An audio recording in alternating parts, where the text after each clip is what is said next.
Topic पे एक main chapter खोलेंगे, एक मेन पेज खोलेंगे। समझ गए? भूल गया सबका? ये पेपर जो लिखाने आज जा रहा हूँ ये बेसिक टू एडवांस है, ये गायब नहीं होना चाहिए। ये चीज हमने जो अवार्ड कराया था वो आपके परफॉर्मेंस पे अवार्ड कराया था, क्योंकि तुम नए थे, तुम नए थे, तुम नए थे, तुम नए थे, तुम नए थे, तो इस पर आप परफॉर्मेंस दिया था, मतलब अच्छा परफॉर्मेंस दिया था, तो उस पर मिला था आपको। लेकिन इस बार जो कराएंगे, हमने बताया कि साल में 2 बार कराएंगे इस बार, लेकिन वो होगा कंपटीशन लेवल पे। जो हम आज लिखा रहे हैं इसको हम लर्न करवाएंगे, टाइम दिया जाएगा, इसका टेस्ट लिया जाएगा, इसका टेस्ट में जो सबसे अच्छा परफॉर्मेंस करेगा उसको फर्स्ट, सेकंड, थर्ड पोजीशन मिलेगा, और उसके हिसाब से कुछ मेडल, अवार्ड, ट्रॉफी, पैसे, कुछ गिफ्ट या बैग या बहुत सारी चीजें हुई। हमारा सिस्टम जो काम करेगा हमारे मन के हिसाब से आपको वो सारी चीजें मिलेंगी। क्लियर? ठीक, शुरुआत करते हैं। सॉरी फॉर एवरीवन कि मैं इस कोट ड्रेस में टीचिंग कर रहा हूँ, क्योंकि गर्मी बहुत ज़्यादा है और मेरे पास वो सारी चीज़ें सुविधाएं उपलब्ध नहीं है, इसके लिए सॉरी एवरीवन। तो देखो अब यहाँ पे हमने क्या बताया था कि ये जो आपको नोट्स लिखाया जा रहा है, ये नोट्स आपका इसी का होगा टेस्ट, और इसमें जो अच्छा परफॉर्मेंस करेगा उसको मेडल, ट्रॉफी वगैरह मिलेगा। और इंग्लिश का बेस भी यही है, इंग्लिश का बेस भी यही है भाई। आप इंग्लिश की जो शुरुआत करोगे तो लिखा जाएगा noun, pronoun, plural, interjection, conjunction, preposition.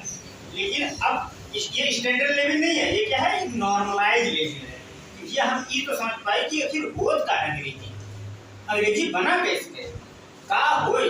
जिसे कहना मैंने कहा कि ये है एनर्जी ड्रिंक, तो एनर्जी ड्रिंक कस्ते एनर्जी ड्रिंक है, काटा वाला है, का है, कस्ते का है, बस ये देखा नहीं।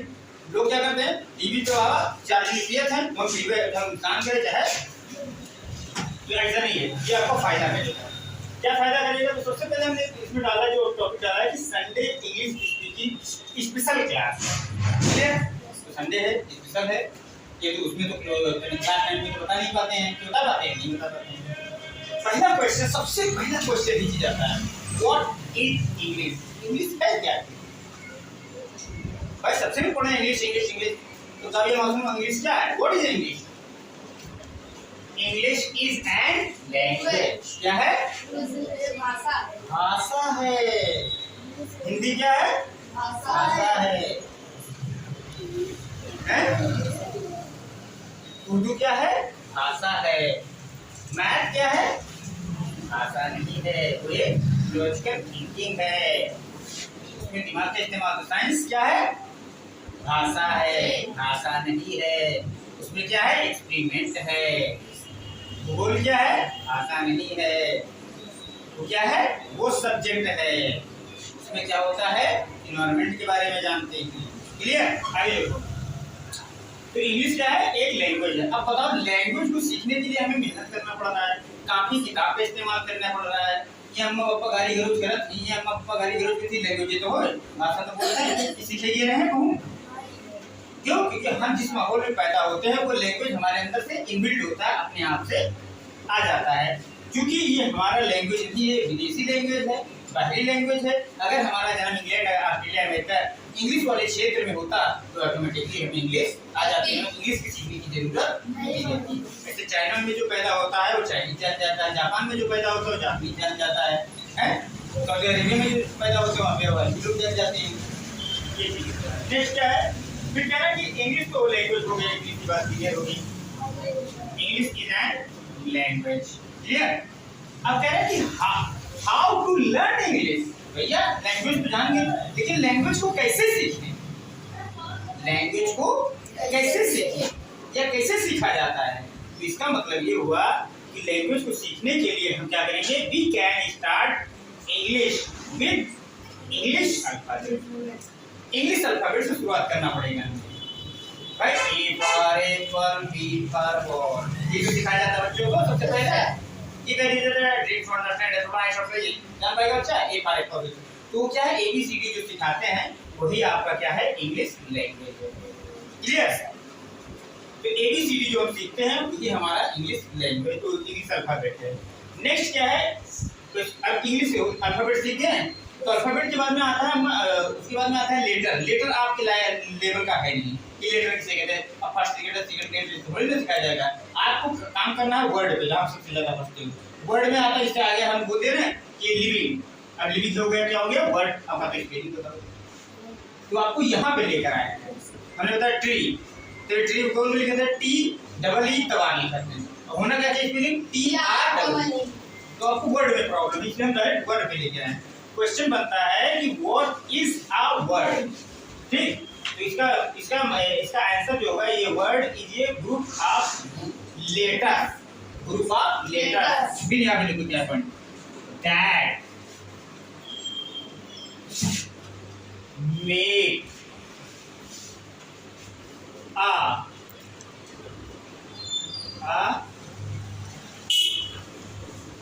complete sense,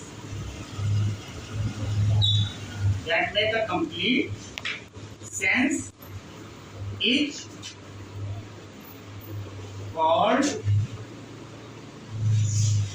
word। क्या कह रहा है, ये ग्रुप होता है, ये वर्ड के सारे ग्रुप होते हैं और ऐसा ग्रुप होता है जो ये एक संपूर्ण कह रहे हैं, एक पूर्ण अर्थ दे, उसको हम बोलते हैं वर्ड। जैसे जरूर बी प्लस ए प्लस बी इक्वल क्या बन जाएगा, बैट। ये क्या है, एक सीक्वेंस में बेहतरीन तरीके से एक सीक्वेंस में जो है बैट जब बन गया तो इससे ये बन गया वर्ड। और वर्ड से हमें पता चल जाता है कि ये हमें एक कंप्लीट सेंस दे रहा है। Clear,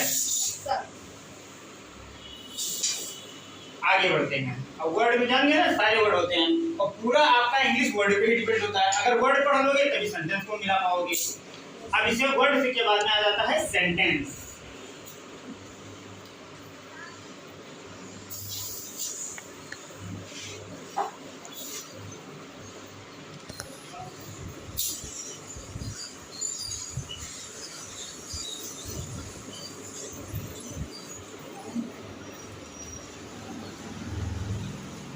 What is a sentence? जो लोग वीडियो से देख कर पढ़ रहे हैं, मैं उनको बताना चाहूँगा कि आप प्लीज मेरे बातों को सुनिएगा, मैं जो बता रहा हूँ उसको सुनिएगा अच्छे से, तो आप ज़्यादा समझेंगे। आप बोर्ड अगर आपको नहीं दिखाई दे रहा, बोर्ड पे देखेंगे तो वो चीज़ें उतनी ज़्यादा क्लियर नहीं है। आप मेरे बातों को सुनिए, जो मैं बता रहा हूँ उसको समझिए, फिर देखो आपकी इंग्लिश कैसे स्ट्रॉन्ग होती है। Okay guys, next what is a sentence. Clear हो गया, सेंटेंस पे आते हैं। अब सेंटेंस में क्या होगा, सेंटेंस का डेफिनेशन क्या होगा, a group of words, a group of words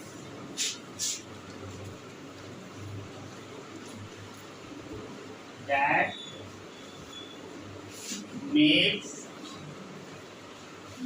makes a complete sense is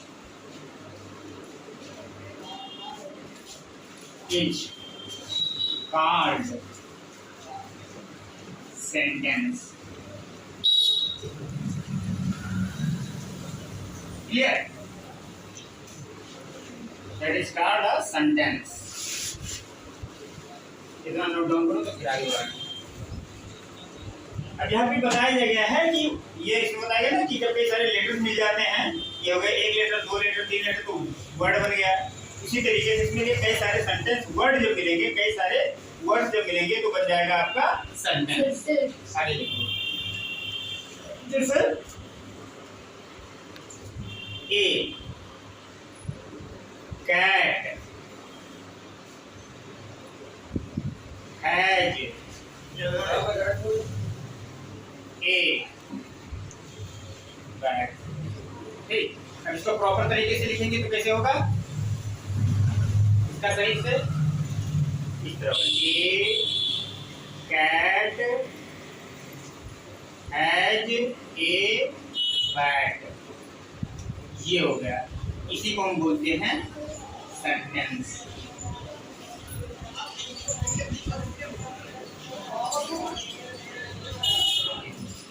उसी को बोलते हैं सेंटेंस।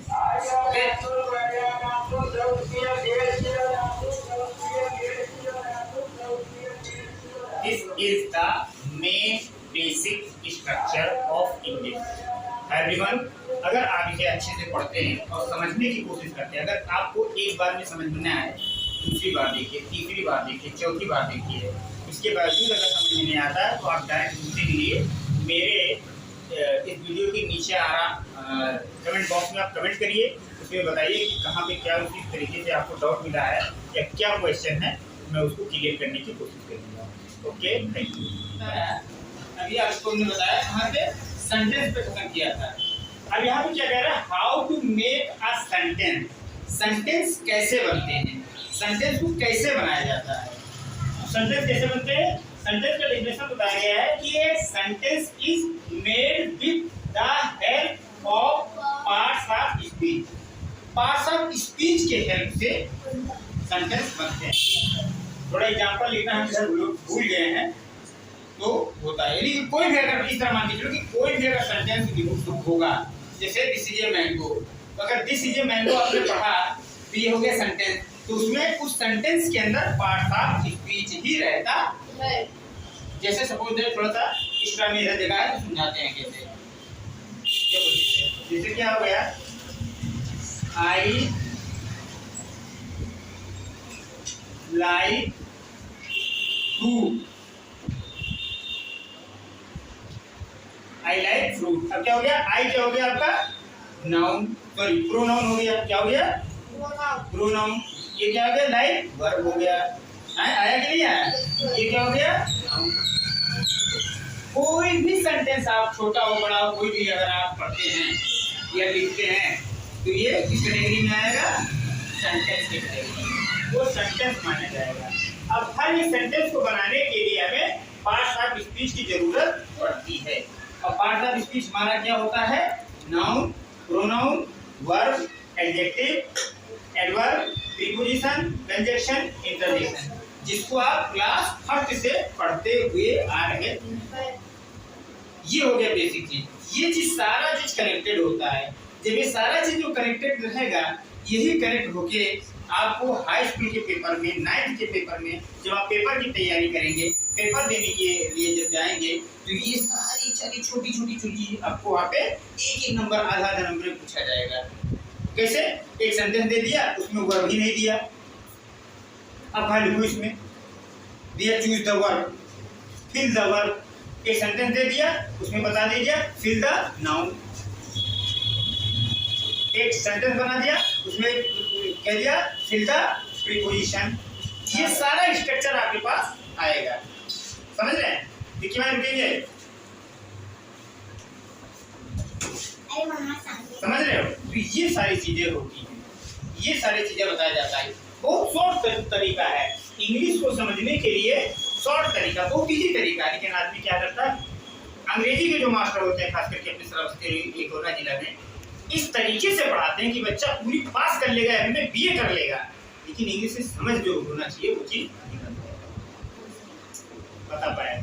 इसलिए नया कॉन्सेप्ट, नया रूम वगैरह क्लियर हो रहा है। आप देखेंगे भगवान ने चाहा तो स्टैंड आ जाएगा, इनको खड़े होने की जरूरत नहीं पड़ेगी। ये जो चिकरा वीडियो में आ रहा है, ये सब खत्म हो जाएगा। लेकिन सबसे बड़ी चीज है, छोटे से रूम से शुरुआत तो करो। हम लोग हॉल में कब आएंगे, कब डिजिटल पे पढ़ेंगे, इसकी कोई गारंटी नहीं है। कहाँ पहुंचेंगे, ये नहीं है। जहाँ पे आप हैं वहीं से शुरुआत करना शुरू कर दो। जिसे मान लो हमको जाना है लखनऊ, लेकिन कदम तो अपने घर से ही बढ़ाएंगे। किनारे एक और बड़े लखनऊ पहुंच गए, अमेरिका पहुंच गए। एक कदम आप जब हम यहाँ से शुरुआत करेंगे तभी आगे बढ़ पाएंगे। तो जहाँ पे भी हो, अमीरी है, गरीबी है, कपड़ा फटा है, बादशाह है, गीला गड़ा, इससे मतलब नहीं। आप शुरू करो, आप जिस दिन शुरू करेंगे, लक्ष्य को प्राप्ति के लिए आगे बढ़ेंगे, मैं गारंटी के साथ कहते हैं कि कीला कीली वक्ता पत्थर का गायब। तो आज की क्लास के लिए एक स्लोगन बहुत अच्छा बोलेंगे, जीतन माझी का, मत कीजिएगा, वो माझी जी का जो उन्होंने पहाड़ तोड़ा था उनका है, जब तक तोड़ेंगे नहीं तब तक छोड़ेंगे नहीं। जय हिंद, जय भारत, भारत माता की जय।